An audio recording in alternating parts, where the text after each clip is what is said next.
Welcome to నోములు రకాలు వాటి విధానాలు. ఈరోజు మనం పెళ్లి, గుమ్మడి, గౌరీ నోము కథ గురించి తెలుసుకుందాం. ఈ నోము మొక్కుకున్న వారు ఏం చేయాలంటే ప్రతి 3 గుమ్మడికాయలను తీసుకోవాలి. ఫస్ట్ ఏం చేయాలంటే బ్రాహ్మణి దగ్గరికి వెళ్ళి తాను పెళ్లి, గుమ్మడి నోము గౌరీ కథ చేసుకుంటున్నానని చెప్పి ఒక గుమ్మడికాయని ఇచ్చి వాయినం తీసుకోవడానికి ఇంటికి రమ్మని పిలవాలి.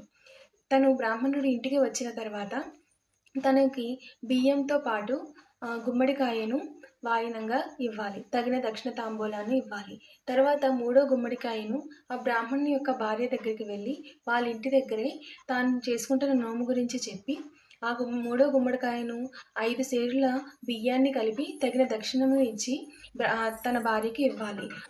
ఆ రాడు అక్కడే భోజనం చేయాలి. ఇలా చేసిన పిదప ఈ పెళ్లి, గుమ్మడి, గౌరీ నోము కథ అనేది పూర్తవుతుంది.